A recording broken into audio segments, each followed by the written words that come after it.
भारत में यानी हमारे देश में जितने IIM, IIT बड़े बड़े संस्थान है, शिक्षण संस्थान है, वहाँ SC ST OBC के प्रोफेसर की संख्या नहीं के बराबर है।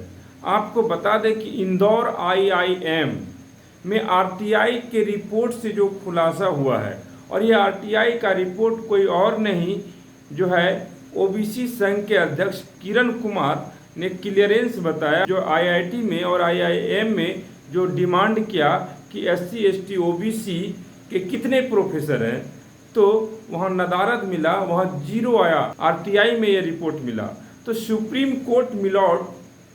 कोर्ट में बैठे जज, उनको ये बताना चाहिए कि आपने 1 अगस्त 2024 को जो फैसला सुनाया SC ST में क्रीमी लेयर, अभी तो OBC को जो 27% आरक्षण मिला मंडल कमीशन के तहत, 52 में ही OBC के लिए आयोग गठन हुआ था और उस आयोग को कभी लागू नहीं होने दिया।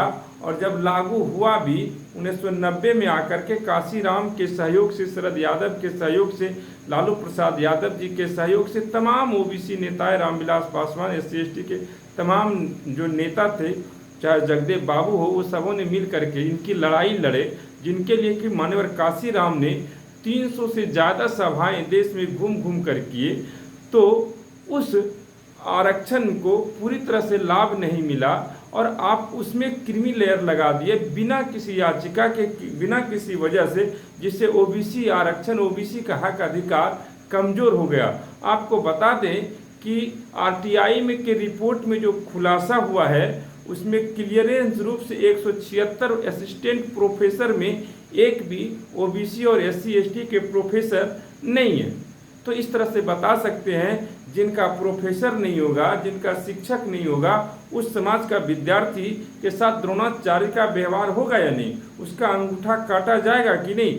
यही तो वजह रही कि बसपा सुप्रीमो बहन कुमारी मायावती जी ने सुप्रीम कोर्ट के सामने सीना तान कर खड़ी हो गई और SC ST OBC में, SC ST में खासकर 1 अगस्त 2024 को जो सुप्रीम कोर्ट ने फैसला सुना दिया कि वर्गीकरण क्रीमी लेयर लगाया जाएगा, उन्हें उसके खिलाफ पूरे देश में भारत बंद कर दिया। और यही नहीं, सुप्रीम कोर्ट को का जनाजा निकाल दिया। लेकिन ये जो है देश की तानाशाही मोदी सरकार सत्र बुला करके अभी इसे पूरी तरह से निष्प्रभावी नहीं किया है, जिसका रीजन ये होगा, जिसका परिणाम ये होगा कि कोई भी राज्य जो है जब तक के निष्प्रभावी नहीं होगा उसको लागू कर देगा। लेकिन सुप्रीम कोर्ट को इस बात को संज्ञान में लेना चाहिए, देश के बड़े बड़े शिक्षण संस्थानों में, बड़े बड़े यूनिवर्सिटियों में OBC SC ST का हक क्यों नहीं है।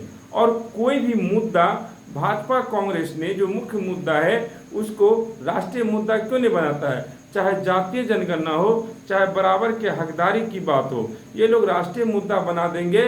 तो आपको पता होना चाहिए, तिरुपति आंध्र प्रदेश में मंदिर में चर्बी का, अरे भाई वहाँ ब्राह्मण ही, सवर्ण ही, पुजारी हैं, सब वही लोग हैं, फिर ये आया कहाँ से। ये राष्ट्रीय मुद्दा हो नहीं सकता है। राष्ट्रीय मुद्दा तो आकाश आनंद ने बताया। आकाश आनंद ने हरियाणा में विधानसभा चुनाव चरम सीमा पर है और उन्होंने अपने चुनावी मुद्दे में क्लियर कह दिया, यह 5 किलो राशन नहीं दे रहा है मुफ्त में, यह आपके बच्चों की नौकरी छीन रहा है। और यही नहीं, इन्होंने मुफ्त की जो रेवड़ियां बता रहा है भाजपा कांग्रेस और इनके कंपनी, चाहे वो आम आदमी पार्टी जो इनके बी टीम है और वगैरह वगैरह, ये लोग आपको मुफ्त में कुछ नहीं दे रहे हैं, बदले में आपके बच्चों की शिक्षा को निगल रहा है, शिक्षा को बर्बाद कर रहा है। ये गारंटी नहीं दे रहे हैं आने वाले आपके किसान, हम जो कमेरा वर्ग हैं, इनका भविष्य को यह बर्बाद करके इनके हाथ में कटोरा थमाया जा रहा है। उन्होंने तो राष्ट्रीय मुद्दा बनाया और ऐसे मुद्दे को मुख्य धारा की मीडिया, सवर्ण मीडिया कहीं नहीं दिखा रहा है। जबकि हरियाणा में सरकार यानी किंग मेकर के रूप में बसपा इन लोग गठबंधन की हो रही है, लेकिन जो मुख्य धारा की मीडिया वहाँ भाजपा और कांग्रेस को लड़ा रहे हैं, जबकि वो प्रत्यक्ष रूप से भाजपा और कांग्रेस और उनके कंपनियों में गठबंधन है। ये लोग नहीं चाहते हैं कि जो OBC की, SC ST की 85%, 90% देश के मूल निवासियों की सबसे बड़ी राष्ट्रीय पार्टी है, जिनके पास एक बड़ा जनाधार है, उसको जो है सत्ता में आए। आपको बता दें कि भाजपा और कांग्रेस जो सवर्णों की पार्टी है, चाहे आम आदमी पार्टी केजरीवाल व शुद्ध सवर्णों की पार्टी है, इससे भी खतरनाक है। इन लोगों के पास पैसा है, जनाधार नहीं है। आपको ये भी जानकारी होनी चाहिए, जब SC ST OBC के नेता सवर्णों की पार्टी में जाते हैं तो एक बड़ा जनसैलाब लेके जाते हैं, बड़ा वोट लेके जाते हैं। लेकिन जब सवर्ण नेता बहुजन नेताओं की पार्टी में आते हैं, बहुजन समाज की पार्टी, बहुजन दलों की पार्टी में आते हैं, तो सिंगल आते हैं।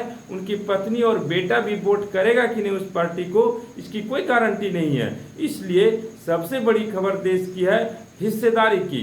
आप देश तमाम शिक्षण संस्थानों में, बड़े शिक्षण संस्थानों में, चाहे IIM Indian institute of management हो, चाहे IIT हो या मेडिकल कॉलेज हो, वहाँ पर SC ST OBC यानी दलित आदिवासी अति पिछड़ा की भागीदारी शून्य है, जो देश के सबसे बड़ा एक वर्ग है, 90% है। वहाँ पर कोयरी, कुर्मी, जाट, चमार, दुसाध, आदिवासी, मांझी, इसकी संख्या नदारद है।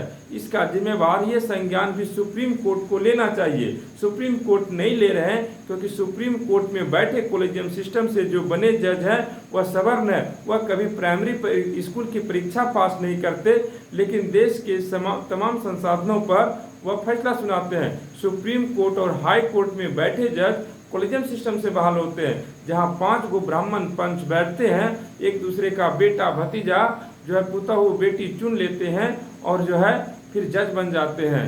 तो मिलावट देश में आरक्षण क्यों जरूरत है, इसको समझने की जरूरत है।